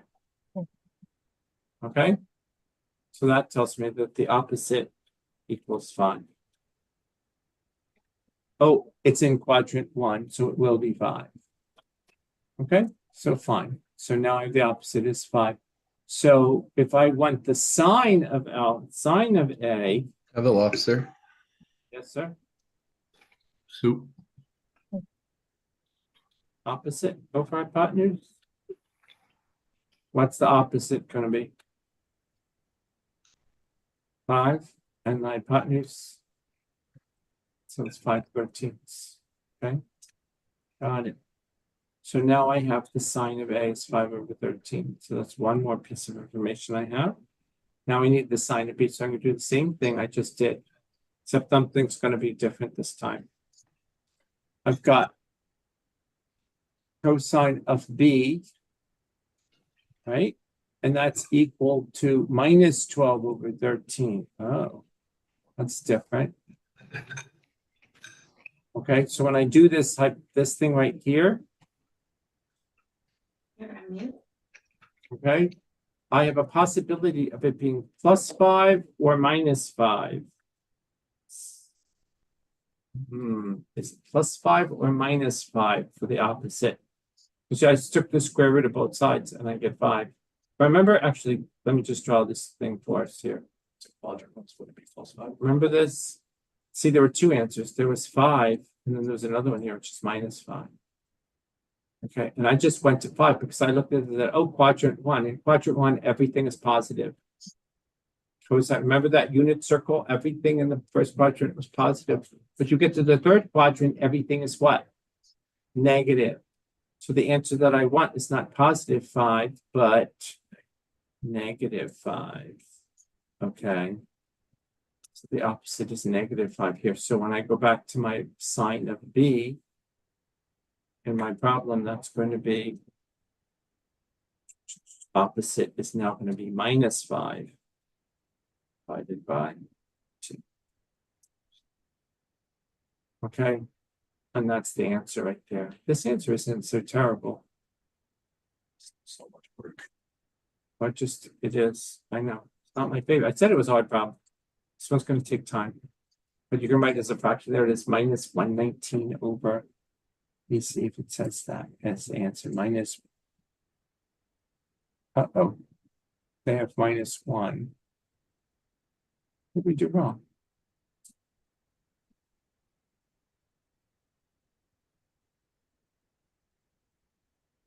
Well, I have something wrong. It's probably a sign. Minus 12 over 13.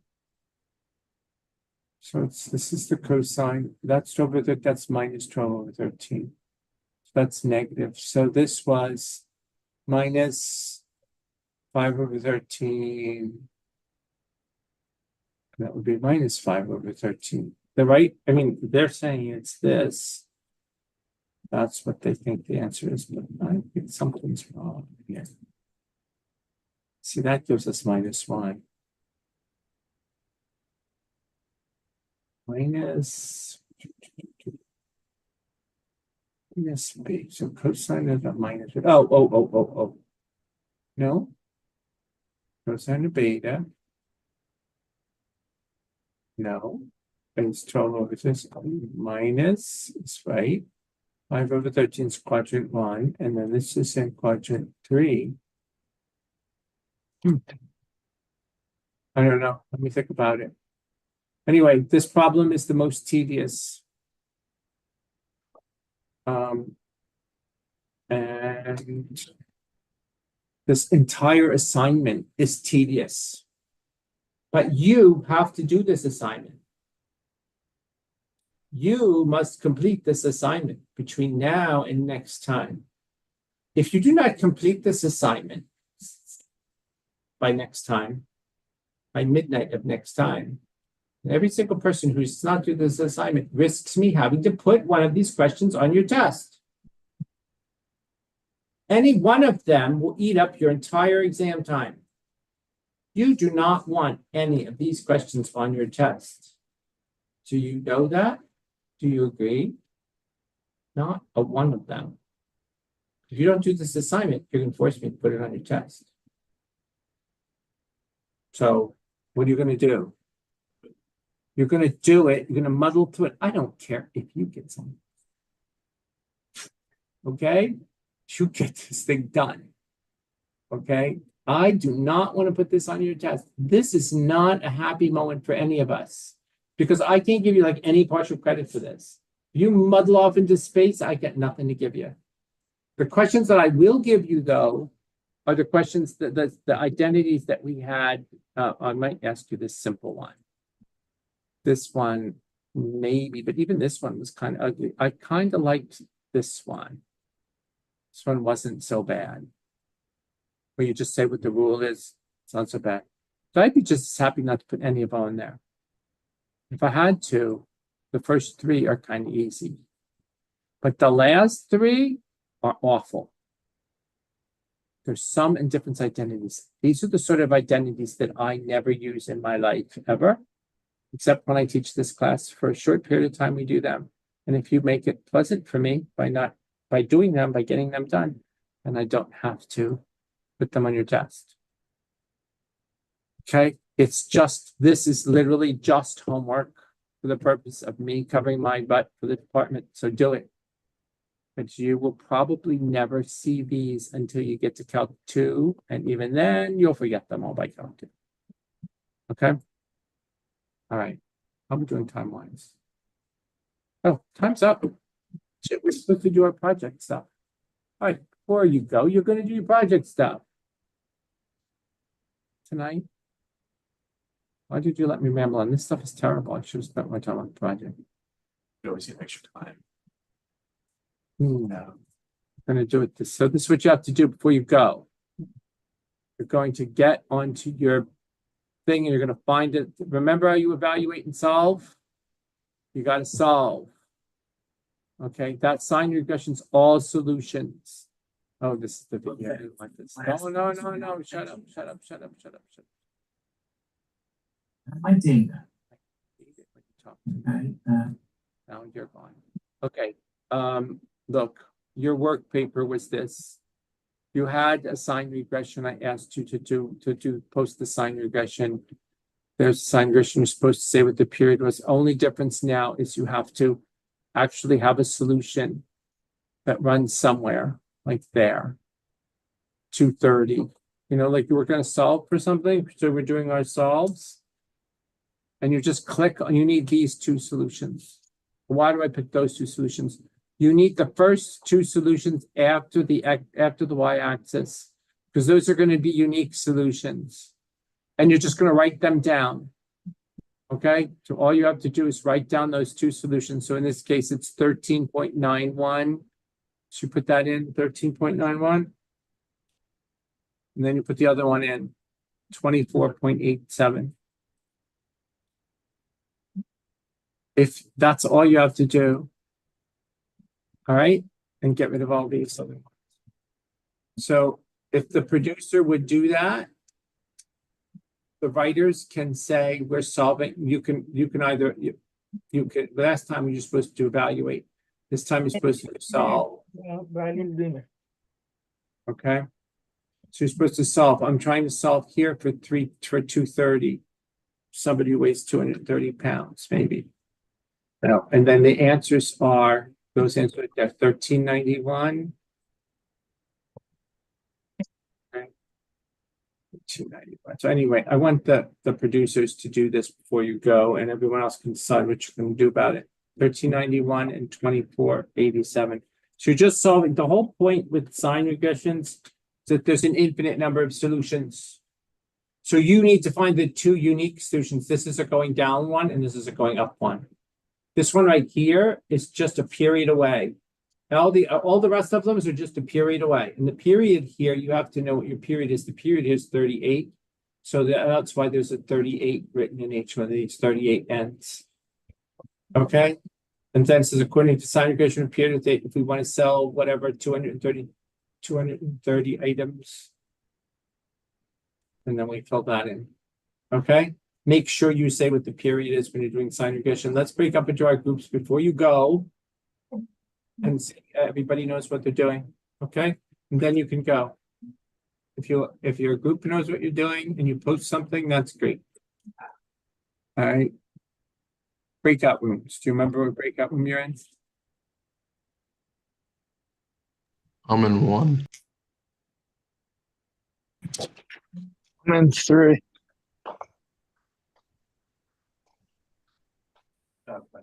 What? My grab's already done and my group just texted me what they're doing already. Did they already? Yeah, we have a group chat for it. You have a group chat? Yeah, we have a group chat. Okay, what group are you in? Group 3? Yeah, my computer's dead, so I'm gonna post it when I get. Okay. Sebastian says he's leaving. You in 3? Yeah, I gotta go too. I'm in group 3.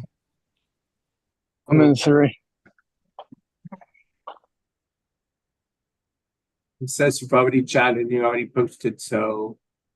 Anyone else? What group are you guys in?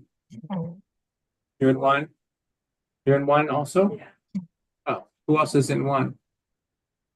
David is in 1? Me. Okay. We're gonna talk with you. Anyone else? Actually, you know what? I'll just do group. Why don't you guys just talk to him here because you're the only people here. So forget about 1. David, you can talk, but the other people go into your group rooms. Moment, what room are you in? Move into your rooms. Who's in the room 1 with you?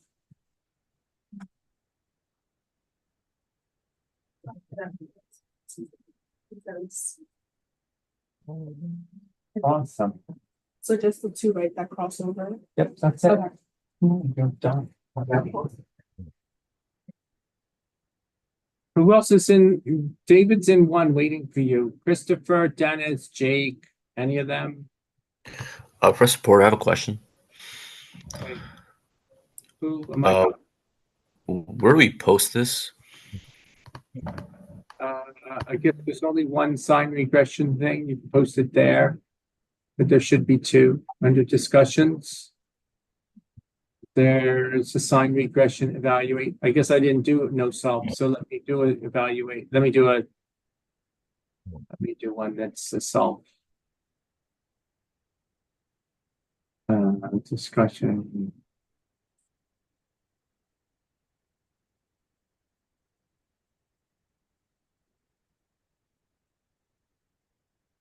Okay, it's up there. It'll be up there in a second, okay?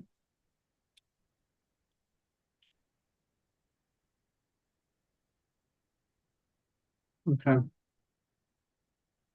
Discussion is created. And there it is at the bottom. Taylor, Moment, James, where are you going? Christopher, what group are you in? I'm in group 3. Right. Do you want me to move you there? I'm pretty sure everyone in my group left, but They did. I was wondering if I could talk to you after class. That's why I stayed in the Zoom. Sure, just hang around. All right, thank you. Christopher, James, so who was that was just talking to me? I can't tell. James, it was James. Okay, I don't know. James. I don't know why. I'm on my iPad. I don't know why. I don't know why it says James, but it's Jimmy. Okay,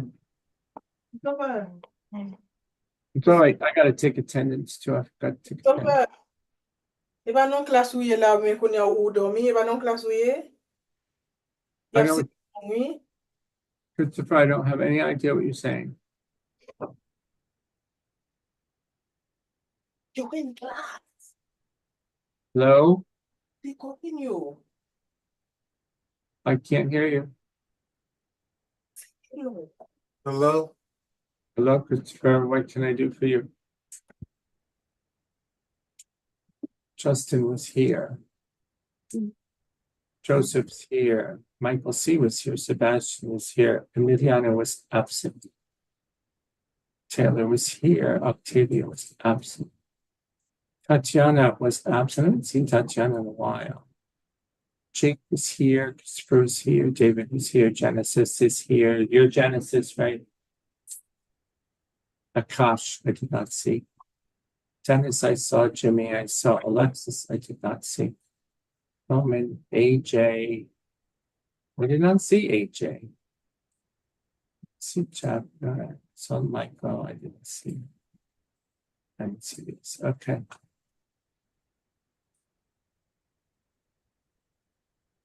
You're okay and you posted? And did you tell him what to do? You're the producer, tell him what to do. You're writer, speaker? Are figuring it out? Okay, good. Anyone else in your group? Who else is in your group? David? Joseph?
Sleep back me. My head on go.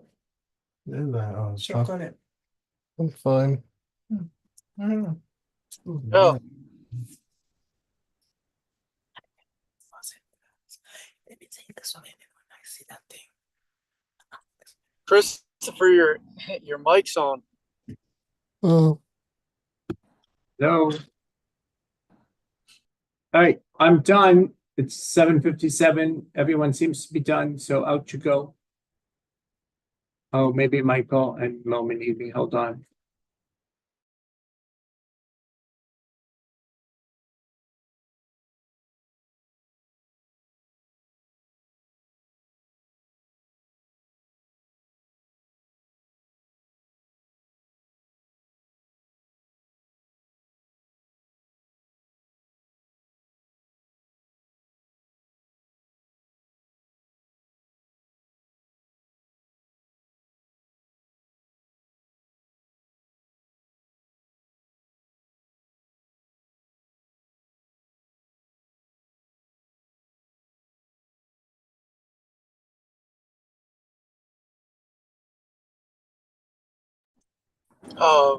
Mr. Porter, are you there? Yes, Professor? I just wanted to talk about two things. yeah. I was wondering about the discussions. I missed a couple, and I was wondering if I could do it for partial credit. If not, that's fine. No, listen, you're going to do the project in the end. Yeah. Okay, that's doing all of them. So if you do all of them successfully, then I can help, that can help your discussion grade. Yeah. So do it that way. Don't bother going back and doing them. The group stuff, do your own stuff and do a good job of that. Make sure you do it. And then I can, sometimes I'll take the grades and move them over. So like if you did, so you didn't do number 3 or discussion number 3 or whatever that was, solving polynomials. but you did it successfully on your project, then I can move the grade over. So I do it that way. Or sometimes I just take the whole grade and replace your discussion grade with your project grade, and sometimes I do that. You're up to my whim because you missed it. I wouldn't make it worse for you, but that's how I make it better is, depends on how much time I have. The easier thing is just to transfer the whole grade over. Yeah, so keep doing the discussions from now on, but if in the final project, like it'll transfer the grade over for the other ones, right? Yeah, there's virtually nothing left in there's one more topic that we do in the discussions. And then that's it. The last thing after that you do yourself, so it's not even a group thing. Yeah. Okay. No, one more thing. Two more things. I'm sorry for holding you up. I checked my attendance and it said I wasn't like there for like a million classes, but I was on Zoom. I take attendance on Zoom. And I don't always, if you weren't on Zoom the whole time, when I took attendance, you might have gotten missed. So the only thing I can tell you is, that I can't kick you out of the class for missing class. I'm not even sure why I take attendance other than to know that you're not attending. But if you get good grades, then it doesn't really matter.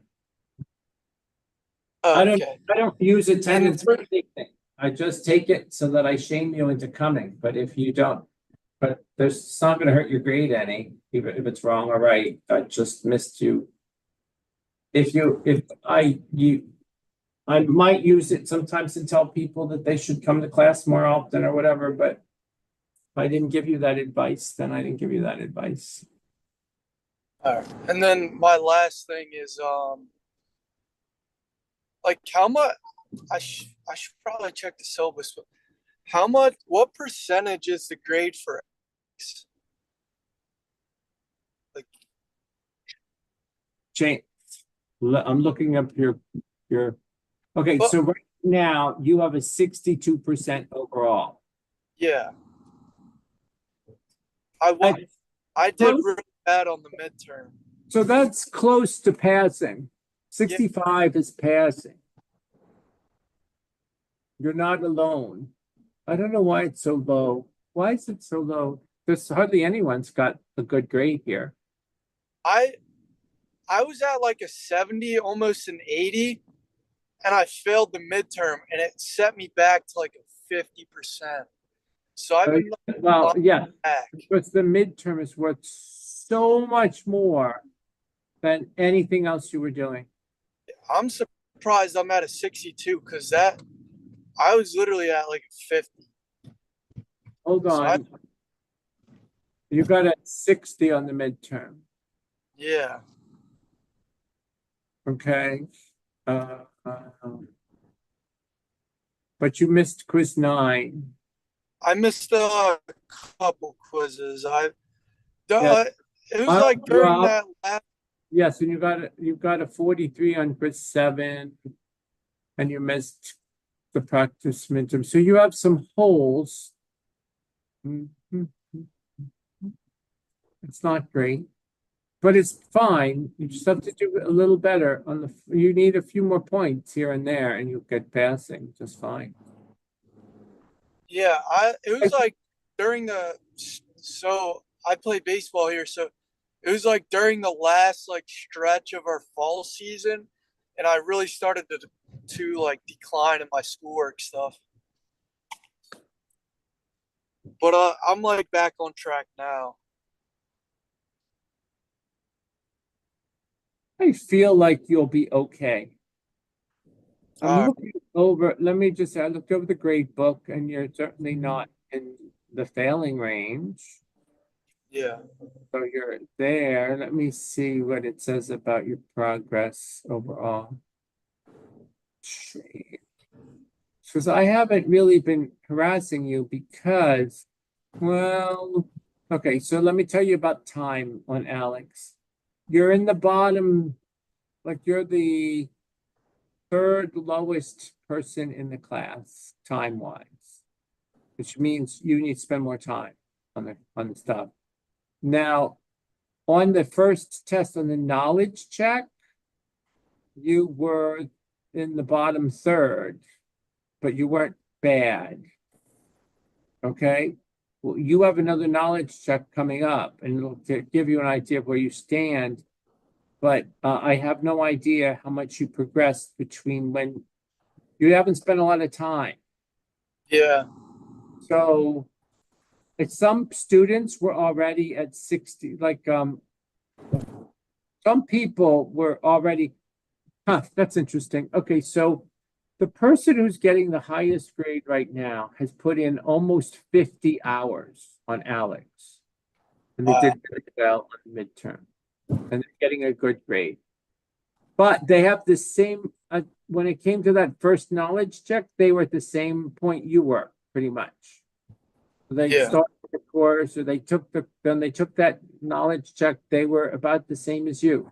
They put in a lot of time. Yeah. Okay? But there are some people who aren't putting in hardly any time, but they already had 60% of the course done. So they're in pretty good shape. But there are some people who haven't put in any time and were not in good shape. So you're not as bad off as they are. You're okay. Yeah. But that's all the information that I have. I don't know. But the amount of time you spent is kind of low. So get on there and start doing those quizzes.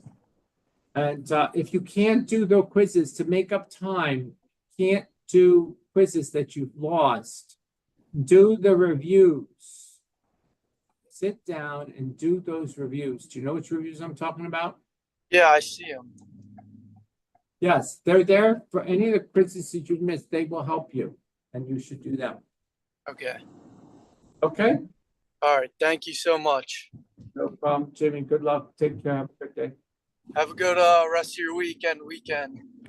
Bye-bye. Thanks. Appreciate it.